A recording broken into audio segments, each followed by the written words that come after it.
ભવિષ્ય પુરાણની કથાને આગળ વધારી ભાગ 11 શુક્લ પક્ષમાં સૂર્યકિરણોથી ચંદ્રમાની ક્રમશઃ વૃદ્ધિ થાય છે અને કૃષ્ણ પક્ષમાં દેવતાઓ તેનું પાન કરે છે. પોતાના કિરણોથી પૃથ્વીનું રસપાન કરી સૂર્યનારાયણ વૃષ્ટિ કરે છે.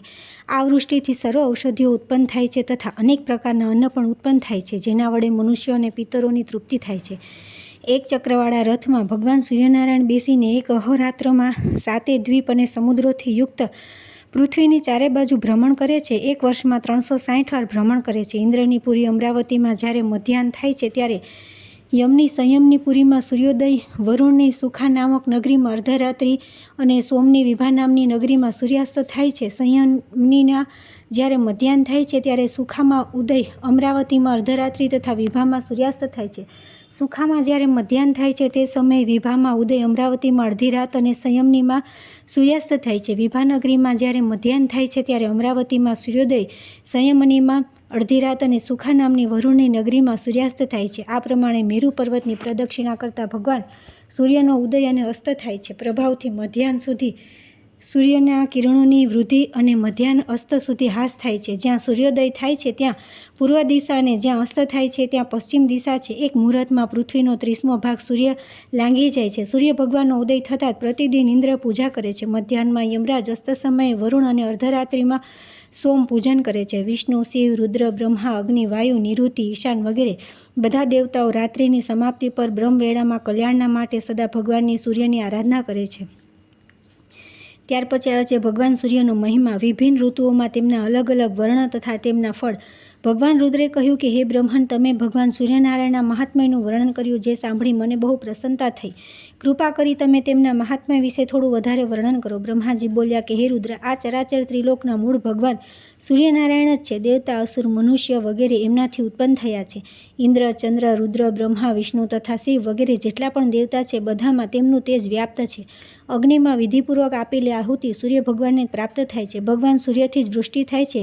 વૃષ્ટિથી અન્ન ઉત્પન્ન થાય છે અને અન્ન પ્રાણીઓનું જીવન છે. એમનાથી જગતની ઉત્પત્તિ થાય છે અને અંતમાં તેમનામાં સંપૂર્ણ સૃષ્ટિ વિલીન થાય છે. ધ્યાન કરનારા એમનું ધ્યાન કરે છે તથા એઓ મોક્ષાર્થીઓ માટે મોક્ષ સ્વરૂપ છે. જો સૂર્ય ભગવાન ન હોય તો ક્ષણ, મુહૂર્ત, દિવસ, રાત્રિ, પક્ષ, માસ, ઋતુ, અયન, વર્ષ તથા યુગ વગેરે કાળ વિભાગ ન થવાથી જગતનો કોઈ વ્યવહાર પણ ચાલી શક્યો ન હોત. ઋતુઓના વિભાગ ન હોત પછી ફળ, ફૂલ, ખેતી, ઔષધિઓ વગેરે કઈ રીતે ઉત્પન્ન થઈ શકે અને એમની ઉત્પત્તિ વિના પ્રાણીઓનું જીવન પણ કઈ રીતે ચાલી શકે છે. તેથી એ સ્પષ્ટ છે કે આ ચરાચર વિશ્વના મૂળભૂત કારણ ભગવાન સૂર્યનારાયણ જ છે. સૂર્ય ભગવાન વસંત ઋતુમાં કપિલ વર્ણ, ગ્રીષ્મ તપેલા સુવર્ણ જેવા, વર્ષાકાળમાં શ્વેત, શરદ ઋતુમાં પાંડુવર્ણ, હેમંતમાં તામ્રવર્ણ અને શિશિર ઋતુમાં રક્તવર્ણના થાય છે. આ વર્ણોનું અલગ અલગ ફળ છે. હે રુદ્ર, તે તમે સાંભળો. જો સૂર્ય ભગવાન અસમયે કૃષ્ણ વર્ણના થાય તો સંસારમાં ભય ઉત્પન્ન થાય છે. તામ્રવર્ણના થાય તો સેનાપતિનો નાશ થાય છે. પિત્ત વર્ણના થાય તો રાજકુમારનું મૃત્યુ. શ્વેત વર્ણના થાય તો રાજપુરોહિતોનો ધ્વંસ અને ધૂમ્રવર્ણના થાય તો ચોર અને શસ્ત્ર ભય રહે છે. પરંતુ આવા વર્ણ થાય પછી જો વૃષ્ટિ થઈ જાય તો અનિષ્ટ ફળ થતા નથી. ત્યાર પછી આવે છે ભગવાન સૂર્યનો અભિષેક અને તેમની રથયાત્રા. રુદ્રે પૂછ્યું કે હે બ્રહ્માંડ, ભગવાન સૂર્યની રથયાત્રા ક્યારે અને કઈ વિધિથી કરવામાં આવે છે? રથયાત્રા કરનાર રથને ખેંચવાવાળા રથનું વહન કરવાવાળા રથની સાથે જવાવાળા અને રથની આગળ નૃત્યગાન કરવાવાળા તથા રાત્રિ જાગરણ કરવાવાળા પુરુષોને શું ફળ મળે છે અને મને લોક કલ્યાણ માટે વિસ્તારથી કહો. બ્રહ્માજી બોલ્યા કે હે રુદ્ર, તમે બહુ ઉત્તમ પ્રશ્ન કર્યો છે. હવે હું એનું વર્ણન કરું છું, તમે એકાગ્રતાથી સાંભળો. ભગવાન સૂર્યની રથયાત્રા અને ઇન્દ્રોત્સવ આ બંને જગતના કલ્યાણ માટે મેં પ્રવર્તિત શરૂ કર્યા છે. જે દેશમાં આ બંને મહોત્સવોનું આયોજન કરવામાં આવે છે ત્યાં દુકાળ જેવા ઉપદ્રવો થતા નથી અને ન ચોરી વગેરેનો કોઈ ભય રહે છે. તેથી દુકાળ, અકાળ વગેરે ઉપદ્રવોની શાંતિ માટે આ ઉત્સવો મનાવવા જોઈએ. માર્ગશીર્ષના શુક્લ પક્ષની સપ્તમીએ ઘી દ્વારા ભગવાન સૂર્યને શ્રદ્ધાપૂર્વક સ્નાન કરાવવું જોઈએ. આ પ્રમાણે કરનાર પુરુષ સોનાના વિમાનમાં બેસી અગ્નિલોકમાં જાય છે અને ત્યાં દિવ્ય ભોગ પ્રાપ્ત કરે છે. જે વ્યક્તિ શર્કરાની સાથે રાંધેલો ભાત, મિષ્ટાન અને ચિત્રવર્ણના ભાત ભગવાન સૂર્યને અર્પણ કરે છે તે બ્રહ્મલોકને પ્રાપ્ત થાય છે. જે દરરોજ ભગવાન સૂર્યને ભક્તિપૂર્વક ઘીનું ઉપટન લગાવે છે તે પરમગતિને પ્રાપ્ત થાય છે. પોષ શુક્લ સાતમે તીર્થના જળ અથવા પવિત્ર જળથી વેદ મંત્રો દ્વારા ભગવાન સૂર્યને સ્નાન કરાવવું જોઈએ. સૂર્ય ભગવાનના અભિષેક સમયે પ્રયાગ, પુષ્કર, કુરુક્ષેત્ર, નૈમિષ, પૃથુદક, શોણ, ગોકર્ણ, બ્રહ્માવર્ત, કુશાવર્ત, બિલ્વક, નીલપર્વત, ગંગાદ્વાર, ગંગાસાગર, કાલપ્રિય, મિત્રવન, ભાંડીરવન, ચક્રતીર્થ, રામતીર્થ, ગંગા, યમુના, સરસ્વતી, સિંધુ, ચંદ્રભાગા, નર્મદા, વિપાશા, તાપી, સીપા, શિવા, વેત્રવતી, ગોદાવરી, પયોષ્ણી, કૃષ્ણા, વેણ્યા, શતદ્રુ, પુષ્કરિણી, કૌશિકી તથા સરયુ વગેરે બધા તીર્થો, નદીઓ અને સમુદ્રોનું સ્મરણ કરવું જોઈએ. દિવ્ય આશ્રમો અને દેવસ્થાનોનું પણ સ્મરણ કરવું જોઈએ. આ પ્રમાણે સ્નાન કરાવીને 3 દિવસ, 7 દિવસ, 1 પક્ષ અથવા મહિના સુધી તે અભિષેકના સ્થાનમાં જ ભગવાનની સ્થાપના કરવી અને દરરોજ ભક્તિપૂર્વક તેમની પૂજા કરવી. માઘ માસના કૃષ્ણ પક્ષની સપ્તમીએ મંગલ કળશો તથા મંડપ વગેરે દ્વારા સુશોભિત ચતુષ્કોણો અને પાકી ઈંટોથી બનાવેલી વેદી પર સૂર્યનારાયણને સારી રીતે સ્થાપિત કરીને હવન, બ્રાહ્મણ ભોજન, વેદપાઠ અને વિવિધ પ્રકારના નૃત્ય, ગીત, વાદ્ય વગેરે ઉત્સવો કરવા જોઈએ. ત્યાર પછી માઘ શુક્લ ચતુર્થી અયાચિત વ્રત કરવું, પંચમીએ એકવાર ભોજન કરવું, છઠના દિવસે રાત્રે ભોજન કરવું અને સપ્તમીએ ઉપવાસ કરીને હવન, બ્રાહ્મણ ભોજન વગેરે સંપન્ન કરવા. બધાને દક્ષિણા આપીને પુરાણનું સારી રીતે પૂજન કરવું. ત્યાર પછી રત્નજડિત સોનાના રથમાં ભગવાન સૂર્યને પધરાવવા. તે દિવસે તે રથને મંદિરની સામે ઊભો કરવો. રાત્રે જાગરણ કરવું અને નૃત્ય ગીત પણ ચાલુ રાખવા. માઘ શુક્લ અષ્ટમીએ રથયાત્રાનું આયોજન કરવું જોઈએ. રથની આગળ વિવિધ વાજિંદ્રો વાગતા રહે, નૃત્ય ગીત અને મંગલ વેદ ધ્વનિ થતો રહે. રથયાત્રા પ્રથમ નગરની ઉત્તર દિશાથી પ્રારંભ કરવી જોઈએ. ફરી ક્રમશઃ પૂર્વ, દક્ષિણ અને પશ્ચિમ દિશાઓમાં ભ્રમણ કરાવવું જોઈએ. આ પ્રમાણે રથયાત્રા કરવાથી રાજ્યના બધા ઉપદ્રવો શાંત થઈ જાય છે, રાજાને યુદ્ધમાં વિજય મળે છે તથા તે રાજ્યની બધી પ્રજા અને પશુઓ નિરોગી તેમજ સુખી રહે છે. રથયાત્રા કરવાવાળા રથને ખેંચનારા અને રથની સાથે જવાવાળા સૂર્યલોકમાં નિવાસ કરે છે. રુદ્રે કહ્યું કે હે બ્રહ્મન, મંદિરમાં પ્રતિષ્ઠિત પ્રતિમાને કઈ રીતે ઉપાડવી જોઈએ અને કઈ રીતે રથમાં પધરાવી જોઈએ, આ વિષયમાં મને થોડો સંદેહ થઈ રહ્યો છે, કેમ કે તે પ્રતિમા તો સ્થિર અર્થાત અચળ પ્રતિષ્ઠિત છે. તેથી તેને કઈ રીતે ચલાયમાન કરી શકાય? કૃપા કરીને તમે મારા આ સંશયને દૂર કરો. બ્રહ્માજી બોલ્યા કે સંવત્સરના અવયવોના રૂપમાં જે રથનું મેં પહેલાં વર્ણન કર્યું છે તે રથ બધા રથોમાં પહેલો રથ છે. તેને જોઈને જ વિશ્વકર્મા બધા દેવતાઓ માટે અલગ અલગ વિવિધ પ્રકારના રથ બનાવ્યા છે. તે પ્રથમ રથની પૂજા માટે ભગવાન સૂર્યે પોતાના પુત્ર મનુને તે રથ આપ્યો. મનુએ રાજા ઈક્ષ્વાકુને આપ્યો અને ત્યારથી આ રથયાત્રા પૂજાવા લાગી અને પરંપરાથી ચાલી આવી રહી છે. તેથી સૂર્યની રથયાત્રાનો ઉત્સવ મનાવવો જોઈએ. ભગવાન સૂર્ય તો સદા આકાશમાં ભ્રમણ કરે છે, તેથી તેમની પ્રતિમાને ચલાવવામાં કોઈ પણ દોષ નથી. ભગવાન સૂર્ય ભ્રમણ કરે છે ત્યારે તેમનો રથ તેમજ મંડલ દેખાતા નથી. તેથી મનુષ્યે રથયાત્રા દ્વારા જ તેમના રથ અને મંડલના દર્શન કર્યા છે. બ્રહ્મા, વિષ્ણુ, શિવ વગેરે દેવોની પ્રતિમાઓની સ્થાપના કર્યા પછી તેમને ઉઠાવવી ન જોઈએ. પરંતુ સૂર્યનારાયણની રથયાત્રા પ્રજાની શાંતિ માટે દર વર્ષે કરવી જોઈએ. સોના, ચાંદી અથવા ઉત્તમ લાકડાનો અતિ સુંદર અને મજબૂત રથ બનાવવો જોઈએ. તેની વચ્ચે ભગવાન સૂર્યની પ્રતિમાને સ્થાપિત કરીને ઉત્તમ લક્ષણોથી યુક્ત અતિશય સુશીલ લીલા રંગના ઘોડા રથમાં જોડાવા જોઈએ. તે ઘોડાઓને કેસરથી રંગી અનેક આભૂષણો, પુષ્પમાળાઓ અને ચામર વગેરેથી અલંકૃત કરવા જોઈએ. રથને અર્ધ્ય આપવો જોઈએ. આ પ્રમાણે રથ તૈયાર કરીને બધા દેવતાઓની પૂજા કરીને બ્રાહ્મણ ભોજન કરાવવું જોઈએ. દક્ષિણા આપીને દીન, અંધ, ઉપેક્ષિત તથા અનાથોને ભોજન વગેરેથી સંતુષ્ટ કરવા જોઈએ. ઉત્તમ, મધ્યમ અથવા અધમ કોઈ પણ વ્યક્તિને વિમુખ થવા દેવા ન જોઈએ. રથયાત્રા રૂપી આ સૂર્ય મહાયાગમાં ભૂખથી પીડિત ભોજન કર્યા વિના જો કોઈ વ્યક્તિ આશાભંગ થઈને પાછો જાય તો આ દુષ્કૃત્યથી તેના સ્વર્ગસ્થ પિતરોનું અધપતન થઈ જાય છે. તેથી સૂર્યનારાયણના આ યજ્ઞમાં ભોજન અને દક્ષિણા વડે દરેકને સંતુષ્ટ કરવા જોઈએ, કેમ કે દક્ષિણા વિના યજ્ઞ શ્રેષ્ઠ ગણાતો નથી તથા નિમ્નલિખિત મંત્રથી દેવતાઓને તેમનો પ્રિય પદાર્થ સમર્પિત કરવો જોઈએ. બલિમ ગૃહણતુ મે દેવા આદિત્યામ વસવતત્સા મરુતોસ્થાશ્વિનો રુદ્રા સુપર્ણા પન્નગા ગ્રહા અસુરા યાતુ ધાનાશ્ચ રથસ્થા યાતુ દેવતાઃ દિક્પાલા લોકપાલશ્ચ યે ચ વિઘ્ન વિનાયકાઃ જગત સ્વસ્તિ કુર્વન્તુ યે ચ દિવ્યા મહર્ષય મા વિઘ્ન મા ચ મે પાપમા ચ મે પરિપથિન સૌમ્યા ભવન્તુ તૃપ્તાશ્ચ દેવા ભૂત ગણાસ્તથા. આ મંત્ર બલિ આપીને વામદેવ્ય, પવિત્ર, માનતોસ્ત, રથંત આ ઋચાઓનો પાઠ કરવો. પછી પુણ્ય વાચન અને અનેક પ્રકારના મંગલવાદ્યોના ધ્વનિ સાથે સુંદર અને સમતળ માર્ગ પર રથને ચલાવવો, જેથી ક્યાંય ધક્કો ન લાગે. ઘોડાના અભાવમાં સારા બળદને રથમાં જોડવા જોઈએ કે પુરુષોને જ રથને ખેંચે. 30 કે 16 બ્રાહ્મણ જે શુદ્ધ આચારવાળા હોય તથા વ્રતી હોય તેઓ પ્રતિમાને મંદિરમાંથી ઉઠાવી બહુ સાવધાનીપૂર્વક રથમાં પધરાવે. સૂર્ય પ્રતિમાની બંને બાજુ સૂર્યદેવની રાજ્ઞી તથા નિક્ષુભા નામક બંને પત્નીઓને સ્થાપિત કરવી. છાયાને જમણી બાજુ અને સંજ્ઞાને ડાબી બાજુ સ્થાપિત કરવા જોઈએ. સદાચારી વેદપાઠી 2 બ્રાહ્મણ પ્રતિમાઓની પાછળ બેસે અને તે પ્રતિમાઓની સંભાળ રાખે. સારથી પણ કુશળ હોવો જોઈએ. સુવર્ણ દંડથી અલંકૃત છત્ર રથની ઉપર લગાવવું. અતિશય સુંદર રત્નોથી જડિત સુવર્ણ દંડથી યુક્ત ધજા રથ પર ચડાવી, જેમાં અનેક રંગોની 7 પતાકાઓ લાગેલી હોય રથના આગળના ભાગમાં સારથી રૂપે બ્રાહ્મણે બેસવું જોઈએ.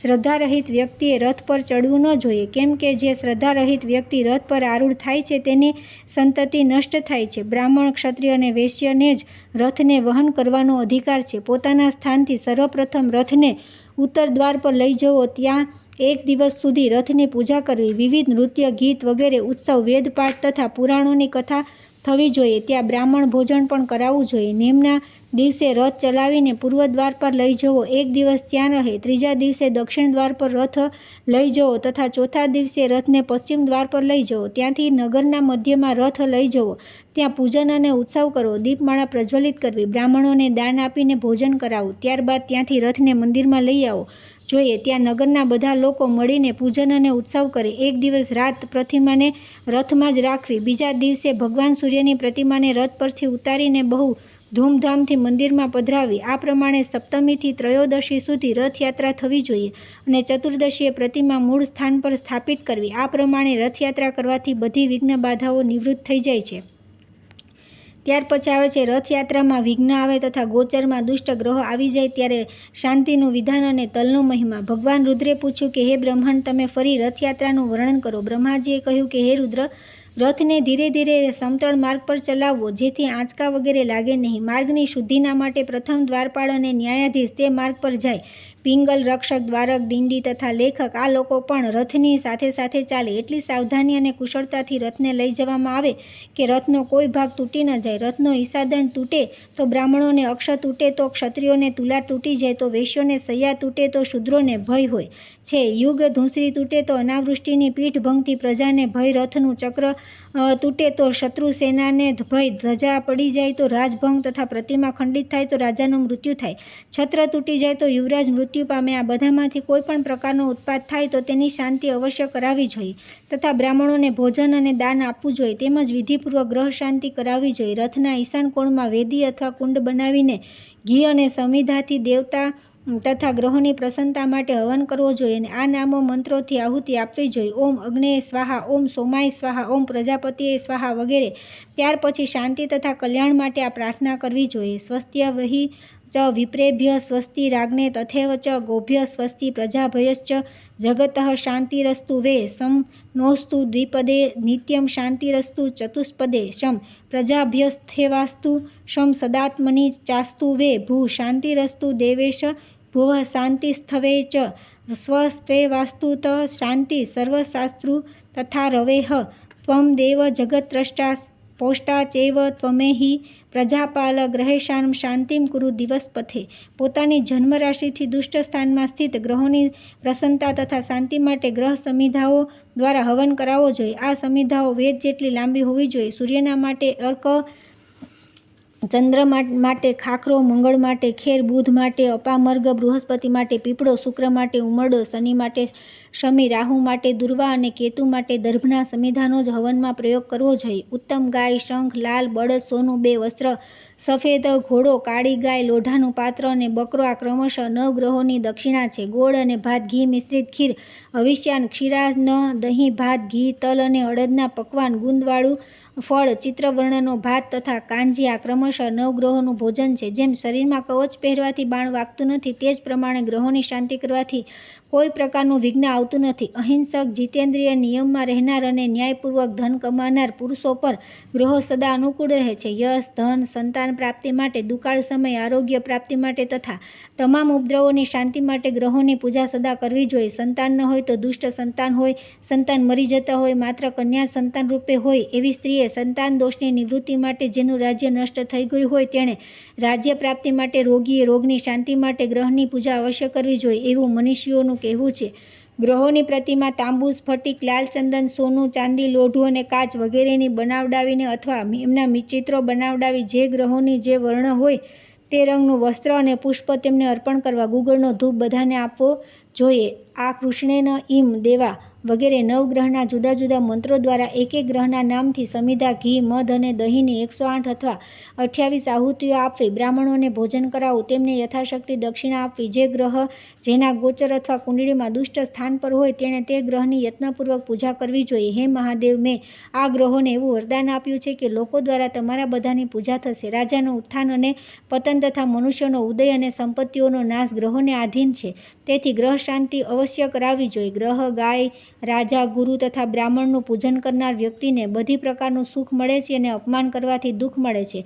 યજ્ઞ કરનાર, સત્યવાદી, જપ, હોમ, ઉપવાસ વગેરેમાં તત્પર ધર્માત્મા પુરુષોની બધી બાધાઓ શાંત થઈ જાય છે. આ પ્રમાણે શાંતિ કરાવી રથને પુનઃ ચલાવવો જોઈએ અને શેષ માર્ગો પર ફેરવી પોતાના સ્થાનમાં પહોંચી ગયા બાદ રથમાં સ્થિત દેવતાઓની પૂજા કરવી જોઈએ. ઉત્પાત થાય તો ગ્રહોની શાંતિ જેવી જ રથમાં સ્થિત બધા દેવતાઓની પૂજા કરવી જોઈએ. આ પ્રમાણે કરવાથી બધી પ્રકારના ઉપદ્રવોની સંપૂર્ણ શાંતિ થઈ જાય છે. દુષ્ટ ગ્રહોની શાંતિ માટે બ્રાહ્મણોને તલ અથવા ઘીની સાથે તલનો હવન કરવો અને દેવતાઓને ધૂપ આપવો. તલ દેવતાઓ માટે સ્વાહા રૂપી અમૃત, પિતરો માટે સ્વધારૂપ અમૃત તથા બ્રાહ્મણો માટે આશ્રયરૂપ કહ્યા છે. આ તલ કશ્યપના અંગથી ઉત્પન્ન થયા છે તથા દેવતા અને પિતરોને બહુ પ્રિય છે. સ્નાન, દાન, હવન, તર્પણ અને ભોજનમાં પરમ પવિત્ર માનવામાં આવ્યા છે. આ પ્રમાણે ગ્રહ અને દેવતાઓનું પૂજન કરી ભગવાન સૂર્યની પ્રતિમાને રથ પરથી ઉતારી મંડલમાં પધરાવી પછી વિઘ્ન બાધાઓની શાંતિ માટે દીપ, જળ, જવ, ચોખા, કપાસના બીજ, મીઠું તથા ડાંગરના ભૂસાથી આરતી કરી પત્નીઓ સહિત સૂર્યનારાયણને વેદી પર પધરાવા. ત્યાં 10 દિવસ સુધી તેમની વિધિપૂર્વક પૂજા કરવી. 10 દિવસ સુધી થનારી આ પૂજા દાર્શાહિકા પૂજા કહેવાય છે. આ પ્રમાણે પૂજન કરી ભગવાન સૂર્યનારાયણને પૂર્વ સ્થાન પર સ્થાપિત કરવા જોઈએ. ત્યાર પછી આવે છે સૂર્યનારાયણની રથયાત્રાનું ફળ. બ્રહ્માજીએ કહ્યું કે હે મહાદેવ, આ પ્રમાણે અમિત તેજસ્વી ભગવાન ભાસ્કરની રથયાત્રાનું આયોજન કરનાર કે કરાવનાર વ્યક્તિ પરાર્ધ વર્ષો બ્રહ્માજીના અડધા આયુષ્ય સુધી સૂર્યલોકમાં નિવાસ કરે છે. જે વ્યક્તિના કુળમાં ન કોઈ દરિદ્ર થાય, ન કોઈ રોગી, સૂર્ય ભગવાનના અભ્યંગ સ્નાન માટે ઘી સમર્પિત કરનાર તથા અનેક પ્રકારના તિલક કરનાર વ્યક્તિઓને સૂર્યલોક પ્રાપ્ત થાય છે. ગંગા વગેરે તીર્થોથી જળ લાવીને જે સૂર્યનારાયણને સ્નાન કરાવે છે તે વરુણ લોકમાં નિવાસ કરે છે. લાલ રંગના ભાત અને ગોળનું નૈવેદ્ય સમર્પિત કરનાર વ્યક્તિ પ્રજાપતિ લોકને પ્રાપ્ત થાય છે. ભક્તિપૂર્વક સૂર્યનારાયણને સ્નાન કરાવીને જ પૂજન કરનાર વ્યક્તિ સૂર્યલોકમાં નિવાસ કરે છે. જે વ્યક્તિ સૂર્યદેવને રથ પર પધરાવે છે, રથના માર્ગને સાફ કરી પુષ્પો, તોરણ, પતાકા વગેરેથી શણગારે છે, તે વાયુલોકમાં નિવાસ કરે છે. જે વ્યક્તિ નૃત્ય, ગીત વગેરે દ્વારા બૃહદ ઉત્સવ મનાવે છે તે સૂર્યલોકને પ્રાપ્ત કરે છે. જ્યારે સૂર્યદેવ રથ પર વિરાજમાન થાય છે તે દિવસે જાગરણ કરનાર પુણ્યવાન વ્યક્તિ નિત્ય આનંદ પ્રાપ્ત કરે છે. જે વ્યક્તિ ભગવાન સૂર્યની સેવા વગેરે માટે કોઈ વ્યક્તિને નિયોજિત કરે છે તે સર્વ કામનાઓને પ્રાપ્ત કરી અંતમાં સૂર્યલોકમાં નિવાસ કરે છે. રથારૂઢ ભગવાન સૂર્યદેવના દર્શન કરવા એ મોટા સૌભાગ્યની વાત છે. જ્યારે રથની યાત્રા ઉત્તર કે દક્ષિણ દિશા તરફ જાય છે તે સમયે દર્શન કરનાર વ્યક્તિ ધન્ય છે. જે દિવસે રથયાત્રા હોય તેના 1 વર્ષ બાદ તે જ દિવસે ફરી રથયાત્રાનું આયોજન કરવું જોઈએ. જો દર વર્ષે આવું આયોજન થઈ ન શકે તો 12મા વર્ષે અતિ ઉત્સાહ સાથે ઉત્સવ મનાવી યાત્રા સંપન્ન કરવી જોઈએ. આ પ્રમાણે ઇન્દ્રધ્વજના ઉત્સવમાં પણ જો વિઘ્ન આવી જાય તો 12મા વર્ષે જ તેને સંપન્ન કરવો જોઈએ. જે વ્યક્તિ રથયાત્રાની વ્યવસ્થા કરે છે તે ઇન્દ્રાદિ લોકપાલના સાયુજ્યને પ્રાપ્ત કરે છે. યાત્રામાં વિઘ્ન કરનાર વ્યક્તિ મંદેય જાતિના રાક્ષસ હોય છે. સૂર્યનારાયણની પૂજા કર્યા વિના જે અન્ય દેવતાઓની પૂજા કરે છે તે પૂજા વ્યર્થ છે. રથયાત્રાના સમયે જે સૂર્યનારાયણના દર્શન કરે છે તે નિષ્પાપ થઈ જાય છે. ષષ્ઠી, સપ્તમી, પૂર્ણિમા, અમાવસ્યા અને રવિવારના દિવસે દર્શન કરવાથી બહુ પુણ્ય થાય છે. અષાઢ, કારતક અને માઘની પૂર્ણિમાએ દર્શન કરવાથી અનંત પુણ્ય થાય છે. આ ત્રણેય મહિનામાં પણ રથયાત્રા કરવી જોઈએ. એમાં પણ કારતક પૂર્ણિમા વિશેષ ફળદાયી હોવાથી તેને મહાકાર્તિકી કહેવામાં આવે છે. આ દિવસોમાં ઉપવાસ કરી જે ભક્તિપૂર્વક ભગવાન સૂર્યનારાયણની પૂજા કરે છે તે સદગતિને પ્રાપ્ત કરે છે. સંસાર પર અનુગ્રહ કરવા માટે પ્રતિમામાં સ્થિત થઈ સૂર્યદેવ સ્વયં પૂજા ગ્રહણ કરે છે. જે વ્યક્તિ મુંડન કરાવી સ્નાન, જપ, હોમ, દાન વગેરે કરે છે તે દીક્ષિત થાય છે. સૂર્ય ભક્તને અવશ્ય મુંડન કરાવવું જોઈએ. જે વ્યક્તિ આ પ્રમાણે દીક્ષિત થઈ સૂર્યનારાયણની આરાધના કરે છે તે પરમ ગતિને પ્રાપ્ત કરે છે. હે મહાદેવજી, આ રથયાત્રાના વિધાનનું મેં વર્ણન કર્યું. આ પ્રસંગને મેં જે વાંચે છે, સાંભળે છે તે સર્વ પ્રકારના રોગોથી મુક્ત થઈ જાય છે અને વિધિપૂર્વક રથયાત્રાનું સંપાદન કરનાર વ્યક્તિ સૂર્યલોકમાં જાય છે.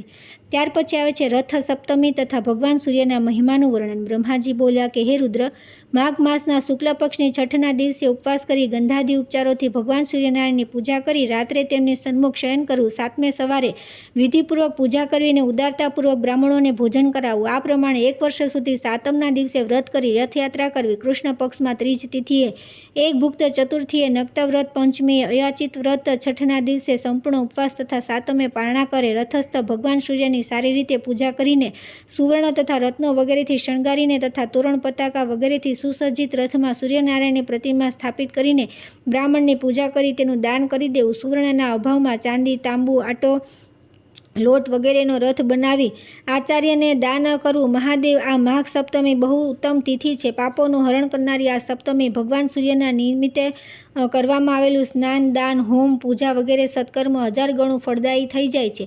જે કોઈ આ વ્રત કરે છે તે પોતાના અભિષ્ટ મનોરથને પ્રાપ્ત કરે છે. આ સપ્તમીના મહાત્મ્યનું ભક્તિપૂર્વક શ્રવણ કરનાર વ્યક્તિ બ્રહ્મ હત્યાના પાપથી મુક્ત થઈ જાય છે. સુમંતુ મુનિએ કહ્યું કે હે રાજન, આ પ્રમાણે રથયાત્રાનું વિધાન જણાવીને બ્રહ્માજી પોતાના લોકમાં ચાલ્યા ગયા અને રુદ્ર દેવતા પણ પોતાના ધામમાં ચાલ્યા ગયા. હવે તમે બીજું શું સાંભળવા ઈચ્છો છો? રાજા શતાનીકે કહ્યું કે હે મહારાજ, સૂર્યદેવના પ્રભાવનું હું ક્યાં સુધી વર્ણન કરું? તેમના જ અનુગ્રહથી યુધિષ્ઠિર વગેરે મારા પિતામહોને સર્વ પ્રકારનું દિવ્ય ભોજન પ્રદાન કરનારું અક્ષયપાત્ર મળ્યું હતું, જેથી વનમાં પણ તેઓ બ્રહ્માંડને સંતુષ્ટ કરતા હતા. જે ભગવાન સૂર્યની દેવતા, ઋષિ, સિદ્ધ તથા મનુષ્ય વગેરે નિરંતર આરાધના કરતા રહે છે તે ભગવાન ભાસ્કરના મહાત્મ્યને મેં અનેક વાર સાંભળ્યું છે, પરંતુ તે મહાત્મ્ય સાંભળતા મને તૃપ્તિ થતી નથી. જેમનાથી સંપૂર્ણ વિશ્વ ઉત્પન્ન થયું છે તથા જેમના ઉદય થવાથી સંપૂર્ણ જગત કાર્યરત થાય છે, જેમના હાથોથી લોક પૂજિત બ્રહ્મા અને વિષ્ણુ તથા લલાટમાંથી શંકર ઉત્પન્ન થયા છે, તેમના પ્રભાવનું વર્ણન કોણ કરી શકે છે? હવે હું એ સાંભળવા ચાહું છું કે જે મંત્ર, સ્તોત્ર, દાન, સ્નાન, જપ, પૂજન, હોમ, વ્રત તથા ઉપવાસ વગેરે કર્મ કરવાથી ભગવાન સૂર્ય પ્રસન્ન થઈને સર્વ કષ્ટોને નિવૃત્ત કરી સંસાર સાગરથી મુક્ત કરે છે. તમે તે જ ઉત્તમ મંત્ર, સ્તોત્ર, રહસ્ય, વિદ્યા, પાઠ, વ્રત વગેરે જણાવો, જેથી ભગવાન સૂર્યનું કીર્તન કરી જીવા ધન્ય થઈ જાય, કેમ કે તે જ જીવ ધન્ય છે જે ભગવાન સૂર્યનું સ્તવન કરે છે. સૂર્યની આરાધના વિના આ શરીર વ્યર્થ છે. એકવાર પણ સૂર્યનારાયણને પ્રણામ કરવાથી પ્રાણીનો ભવસાગરમાંથી ઉદ્ધાર થઈ જાય છે. રત્નોનો આશ્રય મેરુ પર્વત, આશ્ચર્યોનો આશ્રય આકાશ, તીર્થોનો આશ્રય ગંગા અને સર્વ દેવતાઓના આશ્રય ભગવાન સૂર્ય છે. હે મુનિ, આ પ્રમાણે અનંત ગુણોવાળા ભગવાન સૂર્યના મહાત્મ્યને મેં ઘણીવાર સાંભળ્યું છે. દેવતાઓ પણ ભગવાન સૂર્યની આરાધના કરે છે એ પણ મેં સાંભળ્યું છે. હવે મારો એ દ્રઢ સંકલ્પ છે કે સંપૂર્ણ પ્રાણીઓના હૃદયમાં નિવાસ કરનાર તથા સ્મરણ માત્રથી સમસ્ત પાપ તાપને દૂર કરનારા ભગવાન સૂર્યની ભક્તિપૂર્વક ઉપાસના કરી હું પણ સંસારમાંથી મુક્ત થઈ જાઉં.